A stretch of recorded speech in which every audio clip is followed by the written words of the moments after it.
Portrait of a Wheel-Spoke Blur. An old woman made her yarn on useless beach-house days. Rhythm rain, rhythm heartbeat, rhythm breath and blinking. Her foot worked the pedal. Rhythm rain, breath, and wooden pressing rubber down.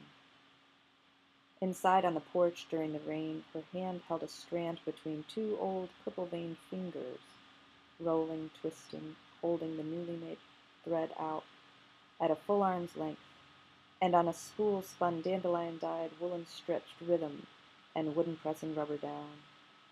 But that's later. First, the old lady picks through the wool, loosening the fibers, getting rid of any debris. The waves and seasons and tides moved on. Springtide, neap-tide. The sun and moon came to her porch painted gray. Under the privacy blinds, sea treasure that little hands had run offering and wondrous for generations, covered low bookshelves that somehow held up under the weight of so many lives lost. Among them a horseshoe crab, a 10-inch whelk, and an elegant black desiccated pouch of skates' eggs. Sea glass rescued and reclaimed sat amidst this happy desolation that ocean edge collectors find so soothing.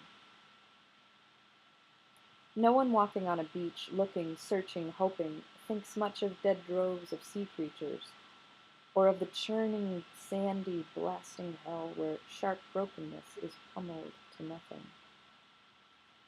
No, beachcombers seek only perfection.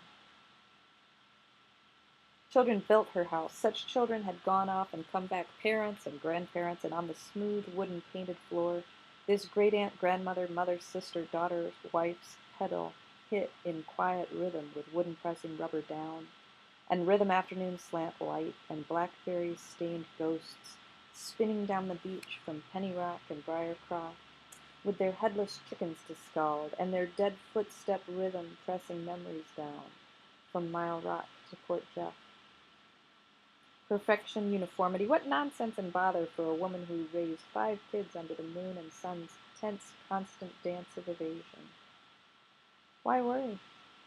Just make enough yarn for all the sweaters, all the hats, all the knitted winter days. During her breaks, she handed out sandwich cookies from special kitchen jars and was part of 300 familial years on that land against water. She could laugh, joke, carry on, and tell stories until no one could breathe.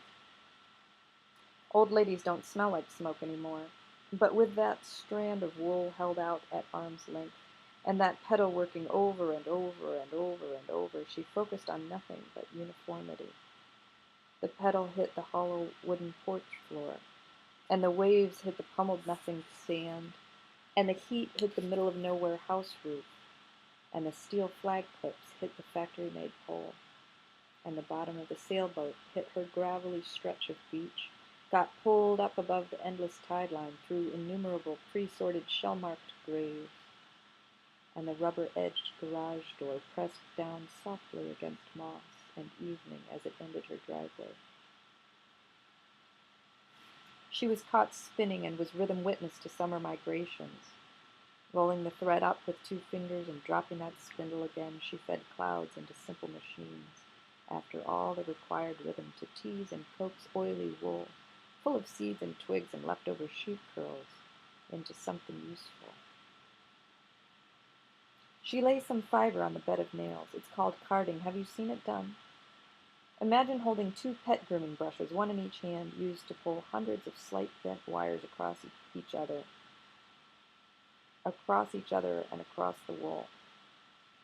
Over and over and over, those wiry cards with handles got caught in each other's grip.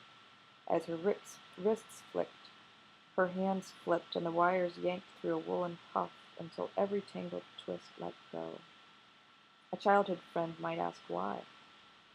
The old lady in her housecoat, all zipped up and modest and warm, would answer, so the little hairs all go in one direction. The kids never told.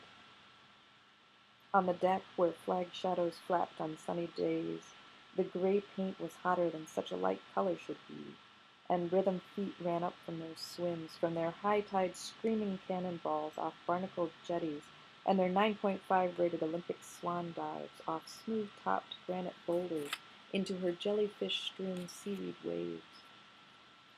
She didn't have to look up and look out to see all the cousins swarming Dragon Rock and racing to find a swim. She heard those children playing safe in the warm rain. She heard their rhythm laughter as they ran like a troop of high-wire performers through beach grass along the blistering creosote-coated bulkhead. She heard their plans to sneak up the cliff through wild roses. She heard them chase, race, and pant at the hose, rinsing off sandy feet before daring to come inside under her cool rugs. Rhythm witnessed the slow heat of afternoon sleep, wakeful but dreaming. She didn't care how many little eyes watched the wheel go round, or the wooden pedal pressing rubber down over and over. Rhythm dunk lift and twist in the dandelion's eye. Rhythm dunk lift and twist all the wool-washing kinds of preparation that she did out back in big steel cans of blue borax water, nested in deep, cool, shaded sand near a feeder for birds. Just like she did to rhythm dunk lift and twist 10 swimsuits at the end of the day. Tart lemonade refreshed, burnt-skinned children that stood watching the sun catch slow drips off the row of hung-up suits, rhythm breath and blinking. Huge screens inhale and exhale on maybe a storm's coming breeze. Warblers pretend to be lost in a grapevine.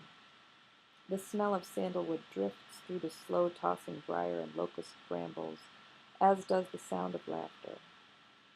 Some loved ones are playing cards. Up and down stairs, up and down suns, up and down flags. Up and down drop spindle, round and round wooden wheels, spinning arms, making wool, making sweaters, making blankets, making hats, making mittens, making gloves, making scarves, making socks, making enough layers to keep us all cozy. She was rhythm witness in a BLT, one blue foot on top of the other in the kitchen. Emphysema laughing over on you, holding your arm with strong, strong hands.